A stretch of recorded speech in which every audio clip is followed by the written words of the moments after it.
Un acteur qui est notamment à l'initiative d'un des projets les plus marquants de ces dernières années, Gentlemates. Il s'agit de Kevin George, alias Brox.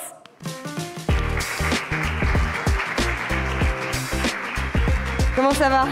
Ça va et toi? Super. Ce que je disais, genre, on se voit généralement une fois par an pour parler d'e-sport, pour parler de League of Legends. Exactement. Cette fois-ci, on va parler de toi, on va parler de ton parcours.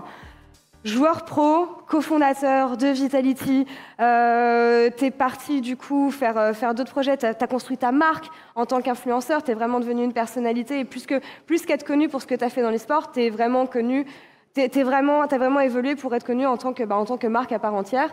Création de Gentlemates, co-création de Gentlemates et retour avec Corentin et avec Gotaga, ça fait beaucoup de choses en peu de temps finalement, parce que c'est ce qu'on dit, hein, l'e-sport c'est quelque chose qui avance assez vite. Moi déjà, j'aimerais vouloir parler de ta transition de joueur pro et ta transition de joueur pro à devenir influenceur, cofondateur de club, Vitality comme on en parlait, et tous tes projets. C'était quoi ton idée quand tu as fini ta carrière de joueur pro justement? Est-ce que tu savais où tu voulais aller? Est-ce que tu laissais les choses ouvertes? Comment est-ce que tu voyais les choses? Alors, ma transition après ma carrière de joueur pro a été très compliquée. Ouais. Parce que, comme j'aime beaucoup le dire, j'avais vraiment deux rêves dans ma vie. C'était être joueur professionnel de jeux vidéo et avoir mon équipe de ma structure gaming. Donc, j'avais pas anticipé l'après. Ouais. Un de mes meilleurs potes, du coup, Gotha, lui était déjà dans la création de contenu avec YouTube en parallèle de sa carrière de joueur pro. Moi, c'était pas vraiment quelque chose qui m'intéressait. Moi, je voulais juste gagner des titres. L'e-sport, c'est vraiment quelque chose qui m'anime, même encore aujourd'hui, même si je ne joue plus. Ouais. Mais la compétition, c'est vraiment ce qui m'a animé. Donc, ma transition était très compliquée. Je ne savais pas trop ce que je voulais faire. Donc, je savais que j'avais pas mal de capacités, que ce soit pour danser. J'aimais bien danser, j'aimais bien divertir, un peu stream, quelquefois un peu faire des vidéos YouTube, mais j'ai jamais réussi à avoir cette niaque pour vraiment focus un seul plan à la fois et me donner à fond. Donc, même encore aujourd'hui, après tout ce que j'ai fait, je pourrais même pas dire ce que j'aime vraiment dans ce métier de créateur de contenu. Je sais que ce qui m'anime le plus, ça reste l'e-sport. Et ça changera jamais. Donc, c'est même aujourd'hui, malgré tout ce que j'ai accompli, la création de contenu, je crois que c'est pas ce qui m'anime le plus en vrai. Ce qui est marrant, c'est que je pense que tu touches à un point qui est essentiel dans l'entrepreneuriat de base, mais aussi dans l'entrepreneuriat e-sport, c'est ce côté multicasquette couteau suisse. Tu penses que c'est important, justement, comme tu dis que tu sais pas forcément ce que t'aimes, mais en même temps, c'est surtout que t'aimes énormément de choses. Oui, c'est plus ça le problème, c'est que j'aime énormément de choses. Donc, ce côté couteau suisse, c'est quelque chose de sympa, mais c'est aussi quelque chose un peu handicapant, car finalement, je fais pas mal de choses en même temps, mais rien à fond. Okay. Donc, je suis un peu trop dispersé partout. Et c'est aujourd'hui un peu mon combat, c'est de focus 2-3 choses et de les faire à fond. Donc, après, il reste encore à sélectionner ce que je veux faire. On va se concentrer sur un aspect qui est Gentlemates. C'était quoi l'idée derrière ça? Parce que vous êtes 3 derrière l'idée, principalement avec des têtes qui sont rajoutées évidemment après. Oui. C'était quoi l'idée de base? Pour se différencier des projets qui existaient déjà, mais aussi avoir un ADN qui était le vôtre? Alors l'idée, elle est simple. De base, c'était Gotha et moi. Après Vitality, on était plus sur la même longueur d'onde. On s'est dit qu'on voulait monter un projet qui nous représentait, qui avait nos valeurs. Et il y a Squeezie qui était à ce moment-là très proche de Gotha, qui avait besoin de quelque chose qui ranime un peu sa flamme, parce que les gens oublient, mais de base Squeezie il vient du gaming, il s'est fait connaître sur Call of Duty. Oui. Même si les gens ne le voient pas forcément parce qu'il c'est un streamer, mais il n'a pas la cadence d'un Gotha. C'est quelqu'un qui est vraiment, encore au jour d'aujourd'hui, qui est vraiment accro aux jeux vidéo. Il joue énormément et c'est quelque chose qu'il aime énormément. Donc le projet, ça a été d'abord pour Gotha de me présenter un peu Squeezie, parce que moi je le connaissais un petit peu, j'avais fait quelques projets où il était là, mais pas personnellement. Donc c'était histoire qu'on se connaisse un peu. Et on a vu que en fait, nous trois, ça allait bien ensemble, car Gotha et moi, on avait vraiment cet aspect qui était très e-sport, vu qu'on venait de ce milieu et on avait vraiment pas lâché ce milieu, on regardait quand même toujours de loin ce qui se passait, etc. Et Lucas, en fait, il rapportait un peu il y avait un vent d'air frais, car c'est vraiment il a l'œil grand public. Et c'est des choses qui manquaient, je pense, au jour d'aujourd'hui dans l'e-sport, car voilà, on a tous le nez dedans, donc c'est un peu difficile de prendre du recul. Donc je me suis dit que la touche Squeezie, ça pourrait être un plus, parce qu'il va apporter peut-être sûrement une DA, un vent de fraîcheur, même le recul nécessaire pour voir les erreurs que peut-être qu'on fait un peu tous. Et c'est un peu ce qui s'est passé. Donc on a vu qu'on allait bien ensemble. Et puis aussi ce côté lifestyle qu'il a et que j'ai. Donc moi je dirais que la Gotha, c'est un peu comme on aime bien se définir, Gotha, c'est un peu le côté nerd de M8. Squeezie, c'est un peu le côté lifestyle. Et moi, je suis l'entre-deux. C'est 3 visions qui arrivent à se combiner facilement, ou il y a eu des... Il y a quand même tic et tac. Il y a tic et tac. Ouais. Après, c'est aussi ce qui nous fait avancer. C'est souvent entre Gotha et Squeezie, il y a beaucoup de débats. Ils se mettent un peu l'un sur l'autre, mais c'est un peu leur relation au final. On peut les voir dans leurs vidéos. Même quand c'est juste un concept vidéo Squeezie, ils arrivent à se mettre l'un sur l'autre. Donc ça se passe aussi chez M8. Mais c'est les choses qui font avancer, parce que si tout le monde a la même vision, si tout le monde dit oui pour tout, on peut aller droit dans le mur. Donc c'est bien que très souvent les deux ne soient pas alignés. Et puis on arrive toujours, le plus important, c'est qu'on arrive toujours à trouver la bonne solution avec trois voies différentes, quoi. Et vous êtes arrivé à une époque où on commençait à avoir vraiment de l'e-sport incarné. Je parle souvent de Solary, de Carmine notamment, qui ont changé pas mal de choses dans cette façon de consommer l'e-sport. Vous vous inscrivez là-dedans, mais d'une façon un peu différente, parce que forcément, aucune envie de faire du copycat, aucune envie de faire ce que les copains font, puis c'était pas votre ADN non plus. C'était quoi votre vision justement de... On arrive dans une nouvelle façon de consommer l'e-sport, mais on veut quand même faire les choses différemment de ce qui se fait déjà. Ouais, en fait, on veut faire un peu les choses différemment. Déjà, on veut faire les choses qui nous ressemblent. Ouais. Comme j'ai dit, on veut inculquer nos propres valeurs, que ce soit sur les jeux où on va, ou même même par rapport aux joueurs qu'on recrute. Donc, on essaye vraiment d'apporter un peu un vent d'air frais dans ce milieu d'e-sport. Et quand on a la chance d'avoir un créateur de contenu aussi puissant que Squeezie, évidemment, c'est plus facile et ça nous ouvre plus de portes. Mais voilà, on en a conscience et on essaie de bosser avec dans la bonne direction. Sur plusieurs titres. Oui. Donc c'est un planning qui est franchement assez, assez serré. Hein. Vous avez VCT, vous avez la LFL, ton équipe est en train de jouer d'ailleurs actuellement. Genre, voilà, ils sont en train de se battre contre KCB. Non, mais je veux dire, c'est un programme qui est très intense, de jeux qui sont très différents. Il faut qu'il y ait un intérêt, qui soit vraiment endémique de votre part pour justement que le public reste intéressé. Est-ce qu'il y a eu des jeux auxquels tu as dû t'ouvrir? Est-ce que c'est plus facile sur certains que d'autres? Et voilà, continuer de transmettre cette passion avec des plannings qui sont quand même pas évidents, qui sont hyper intenses. C'est quelque chose avec lequel tu arrives à jongler, parce qu'encore une fois, c'est qu'une partie de ton activité, évidemment. Tu fais d'autres choses. Bien sûr, c'est qu'une seule partie de mon activité. Puis non, je trouve qu'on est assez transparent avec nos fans. Par exemple, les gens, surtout qu'au jour d'aujourd'hui, on a plus de 15 ans dans le milieu de la création de contenu de l'e-sport. Donc les gens qui nous suivent depuis très longtemps, pratiquement la moitié de notre vie. Donc on ne peut pas leur mentir et arriver à leur faire semblant qu'on aime tel jeu ou tel jeu. Donc aujourd'hui, il y a aussi cette transparence aussi qui arrivait aussi un peu avec l'effet des influenceurs, créateurs de contenu à la tête des structures e-sport. Vu qu'on est tout le temps en live, on ne peut pas passer au travers des questions que les gens nous posent, faire les aveugles. Donc c'est pas comme par exemple le milieu du foot. Évidemment, les milieux du foot, les CEO des clubs ne font pas de live, donc c'est plus facile pour eux. Donc il y a cette transparence et par exemple les gens savent que je ne joue pas par exemple à TFT, que c'est un jeu que Gotha affectionne tout particulièrement. Donc nous on se met d'accord entre nous, on leur dit on dit à Gotha ok, ils nous montrent, pas une fin d'exposé mais presque, qui nous dit que c'est assez intéressant d'aller sur TFT pour telle ou telle raison. Squeezie et moi, on joue pas à ce jeu, donc on lui dit écoute, il n'y a pas de souci, si c'est un jeu qui te fait kiffer, on y va, mais c'est ça qui doit le défendre.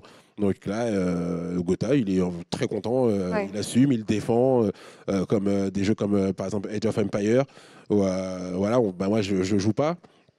Je connais très bien notre joueur Marine Lord et je suis très content qu'il gagne, hein, mais évidemment, ce n'est pas un jeu où je vais aller parce que c'est pas forcément un jeu que je vais affectionner tout particulièrement.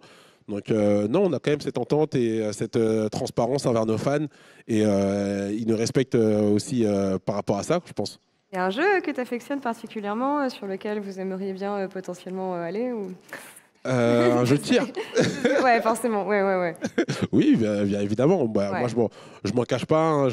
Ça fait très longtemps que je suis la scène Counter-Strike. Mhm. Je la suivais déjà à l'époque quand je commençais ma carrière de compétiteur sur Call of Duty. Je la suivais en parallèle, même ayant jamais joué au jeu. Je la suivais et je trouvais ça le jeu très lisible, très intéressant, très spectaculaire. Aujourd'hui, si on a l'occasion d'y aller, bah, les gens ne sont pas dupes. Hein. Si on a l'occasion Ouais. d'aller, il y a eu des rumeurs, on ira. Bah, pour l'instant, on prend notre temps, on voit ce qui est Ok. possible de faire. Si on doit arriver sur ce jeu, on ira. Si ça doit se faire cette année, ça se fera cette année. Si ça doit se faire dans 5 ans, ça se fera dans 5 ans. On ne sait pas de ce que demain est fait. Donc voilà.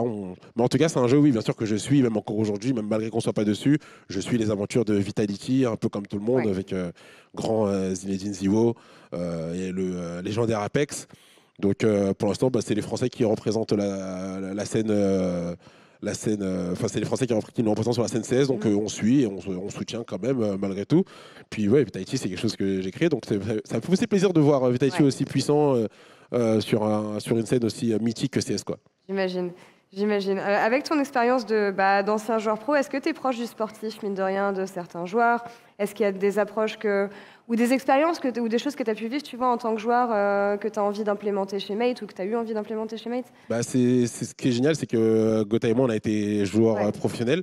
Et là où je dis qu'on combine bien, Lucas, Gotha et moi, c'est que bah, Gotha, lui, il va s'occuper de tout ce qui est de tout ce qui va le streaming, il va être autour de stream, etc. La présentation, un peu, c'est un peu la figure que Lucas et moi, on veut mettre à la tête de M8. On est en mode, le CEO M8, l'image d'M8, c'est Gotha. Nous, ça nous va très bien. Lucas va s'occuper aussi de tout ce qui est audiovisuel D'accord. et le merch. Et moi, je vais m'occuper de tout l'aspect sportif, donc le bien-être des joueurs. C'est des choses qui me tient à cœur et que j'aime beaucoup. Donc, tout le pôle performance. Donc, je m'occupe de ça et c'est là qu'on se combine qu'on combine bien parce que c'est aussi des choses qui me passionnent. La performance, moi, j'aime bien faire du sport, prendre soin de moi, voir comment je peux optimiser au mieux mes performances pour être le meilleur, à quel point le sommeil, etc., ça va être important. Donc, souvent des bacs connectés, montres connectées pour optimiser au maximum, pour pouvoir l'inculquer sur mes joueurs parce que moi, je sais à quel moment j'ai été le meilleur dans ma carrière, à quel moment j'ai été le moins performant et je sais pourquoi j'ai été moins performant. Donc, c'est des erreurs il y a eu des erreurs qu'on a fait. Et des fois, même quand on parle un peu avec nos joueurs, on est un peu les grands frères. Ouais. En fait, il y en a à qui, enfin, on a des joueurs qu'on va faire des erreurs qu'on a pu faire par le passé. Et en fait, on aime bien leur mettre des warnings pour leur dire que c'est pas la bonne trajectoire à prendre. Il faut qu'ils arrivent à prendre il faut qu'ils arrivent à prendre sur eux-mêmes et jouer pour le collectif, pour l'équipe et rentrer dans les rangs. Mais ouais, l'expérience qu'on a eue avec Gotha, ça nous aide énormément. Ça nous aide énormément pour notre futur. Après, il y a des choses qu'on peut pas contrôler, évidemment. Donc, des fois, bah, il y a après, on découvre aussi le métier de Ouais. CEO, hein, de CEO de structure. Donc, évidemment, nous aussi, on apprend. Mais tout ce qu'on peut inculquer à nos joueurs, on le fait directement, sans hésiter. Même s'il faut prendre un joueur à part et lui parler en tête à tête, ça, c'est des choses qu'on fait énormément, leur donner des conseils, même pour leur après-carrière. Hein. Mhm. Gotha, je sais qu'il aime bien que les joueurs pensent déjà à leur après-carrière, même s'ils sont tout jeunes, qu'ils se construisent tout de suite pour avoir quelque chose derrière quand ils prendront leur retraite et pour pas qu'ils arrêtent et qu'ils aient plus rien derrière et qu'ils sachent pas quoi faire, quoi. J'imagine, c'est des enseignements que toi tu tires de ta carrière ou d'expériences que tu as dû vivre. Mais est-ce que c'est pas difficile non plus par moment de peut-être prendre du retrait, de pas trop être impliqué et de aussi savoir déléguer aux bonnes personnes que vous faites parce que vous avez des très bons staff autour des joueurs. Mais ouais, justement, comment dire, avoir cette balance de se servir de votre expérience, mais aussi savoir donner de la place aux bonnes personnes justement et savoir laisser de l'espace. Bah, au début, c'est presque impossible. Ouais, Tu es tellement impliqué dans le projet, c'est tellement un projet qui te tient à cœur. Et puis, l'e-sport, comme tu as dit, c'est très jeune. Au final, ça reste un milieu très, très jeune. Donc, il y a beaucoup de postes. et des postes importants qui paraissent assez simples, mais au final qui sont des postes très importants. Par exemple, team manager, Ouais. c'est des postes qu'aujourd'hui qui sont occupés par pas mal de gens qui ne sont pas forcément qualifiés, qui n'ont pas passé de diplôme, etc., qui sont souvent des anciens joueurs. Donc c'est des choses très compliquées parce qu'il y a plein de choses qu'ils doivent apprendre. Euh, donc c'est dur de délayer parce que des fois on essaye et on voit que ça se casse la gueule Ouais. et que quand nous on s'en occupait, ça se passait mieux. Donc faut réussir à trouver les bonnes personnes parce que les gens pensent que des fois c'est que les joueurs, mais alors que des fois ça vient un peu du coaching staff qui ne sont c'est pas qu'ils font les choses mal, c'est juste qu'ils ne savent pas les faire parce que voilà, comme je dis, sport c'est jeune. Aujourd'hui, je ne sais même pas si vraiment il y a un coach qui a vraiment un diplôme. Alors que dans le sport, c'est quelque chose, tu peux pas, aujourd'hui, par exemple dans le football, tu peux pas être coach si, si tu passes pas les diplômes, quoi. Et aujourd'hui, dans les sports, c'est possible. Donc je pense que c'est des choses qui seront amenées à changer avec le temps, mais pour l'instant, ça reste très compliqué. Donc trouver les bonnes personnes, les fidéliser, faire en sorte que les équipes, les joueurs, quand ils rentrent dans ta structure, ils comprennent les valeurs de la structure, où est-ce que la structure veut les amener, qu'il y ait le bon accompagnement. Donc, c'est des choses très compliquées. Moi, je sais que j'ai du mal à laisser pour l'instant une équipe travailler d'elle-même. Ouais. Sans avoir le nez dedans, on est tous pareils en fait. Nous trois, Gotha, Lucas et moi, on fait vibrer le téléphone de tout le monde, hein. On met une pression énorme sur tout le staff. Donc on veut tout savoir à la minute, à la seconde près. On regarde tous les entraînements. On pose 20 000 questions. Je pense qu'au fur et à mesure, ça va changer. Mais ouais, comme je dis, faut avoir les bonnes personnes. Aujourd'hui, actuellement, dans l'e-sport, c'est très compliqué d'avoir les bonnes personnes de bons postes. Mais on va finir par s'en sortir. Ouais. Puis c'est, comment dire, vous construisez ça aussi sur mesure avec vos attentes, avec ce que vous pensez être la bonne façon justement de faire de l'e-sport. Et tu me disais tout à l'heure, forcément, quand on a un projet comme ça, on va essayer des choses, ça va pas marcher, on réalise des choses, on se rend compte de certaines choses. Quelles ont été vos plus grosses, pas désillusions, mais vos plus gros apprentissages depuis dans Gentlemates au global? Ça peut être du côté sportif, que de l'extra-sportif, business, les plus gros axes sur lesquels vous vous êtes pas trompé, mais vous avez évolué. Bah, ça a été cette année, c'était vraiment source d'apprentissage parce qu'on a commencé l'année difficilement. Vraiment, ce qu'on a appris, surtout côté Gotha et moi-même, enfin, ce qu'on a appris, c'est appris à se faire confiance Mhm. parce qu'il y a beaucoup de choses qu'on a voulu justement. En fait, c'est vraiment cette année, ça a été l'année où on a un peu voulu se mettre en retrait et un peu faire confiance à tout et tout le monde et se dire bon, on va voir si on se met en retrait, ce qui va se passer. Mais il y avait des trucs qu'on avait un peu anticipés. Et finalement, ça s'est passé. Et voilà, je pense qu'aujourd'hui, on doit juste apprendre à se faire confiance. Ok. Je pense qu'on a beaucoup de capacités en ayant beaucoup suivi l'e-sport, en mettant le nez dedans, dans des datas, dans à peu près tout. Je pense qu'aujourd'hui, Gotha et moi, on a quand même un bon flair pour opérer. Que ce soit pour repérer des joueurs, pour voir des stratégies, voir si une équipe peut fonctionner ou pas fonctionner. Et je pense qu'on doit se faire plus confiance à ce niveau-là. C'est ce qu'on a appris cette année. Yeah. Mais sinon, on fait que d'apprendre. Hein. On fait que d'apprendre à tous les niveaux, que ce soit businessment parlant, que ce soit dans le sportif. Moi-même, hein, en tant que dans la performance, les joueurs dans la performance, il faut qu'ils aient un suivi particulier parce que personne n'est pareil au final. Il y a des choses qui vont fonctionner sur un joueur, mais pas du tout fonctionner sur l'autre. Donc, c'est vraiment, ouais, c'est que de l'apprentissage là pour le moment. Et puis, comme j'ai dit, c'est le fait, notre plus gros souci dans l'e-sport, c'est que les gens veulent tout de suite. Les gens veulent tout de suite. Et nous, ça a été un peu notre malédiction, comme ça a aussi un peu été la malédiction de Carmine, Mhm. de gagner beaucoup de choses vite. Ouais. Donc les gens après, une fois que tu as gagné, ils veulent que ça. Ils veulent que la gagne. Et c'est compliqué en fait. C'est facile d'arriver là-haut, mais le plus dur, c'est d'y rester. Et en fait, il faut trouver la bonne méthode. Et ça ne se fait pas en 2 ans, quoi. Là, on n'a que 2 ans d'existence. Mais après, ça fait plaisir hein, qu'on ait 2 ans d'existence et qu'on soit comparé à des grosses structures. Évidemment, c'est aussi un compliment et puis ça montre qu'on est sur la bonne voie. Mais il ne faut pas oublier que 2 ans, c'est très peu, très très peu et qu'aujourd'hui, on apprend encore et que je pense que, comme ils aiment bien dire, l'avenir sera radieux. Mais ouais, pour le moment, faut tanker un peu. Mais voilà, ce que je dis tout le temps, les gars, on apprend, on n'est pas parfait, mais voilà, on essaye de pas commettre les mêmes erreurs année après année. Et puis, je pense que il y aura que du bon, ça ira. Et de toute façon, très confiant. Et puis, ouais, mais voilà, après ça, c'était plus sur la confiance en nous, nous faire confiance. Et je pense que quand on aura bien compris ça, ça ira encore mieux. Ouais, bah, au final, l'apprentissage et se remettre en question, c'est vraiment une des clés de l'entrepreneuriat, je dirais. Hein, Totalement. Tu dis que l'avenir est radieux. L'avenir, il ressemble à quoi pour Mate court terme? Je sais que je déteste qu'on me pose cette question, donc court terme, pose quand même. L'avenir ressemble à être compétitif, très compétitif sur toutes les scènes sur lesquelles on va être. Et vraiment, ouais, je pense que c'est vraiment notre objectif. Je dirais pas tout de suite aller chercher les plus gros titres, mais vraiment d'être compétitif, c'est-à-dire vraiment être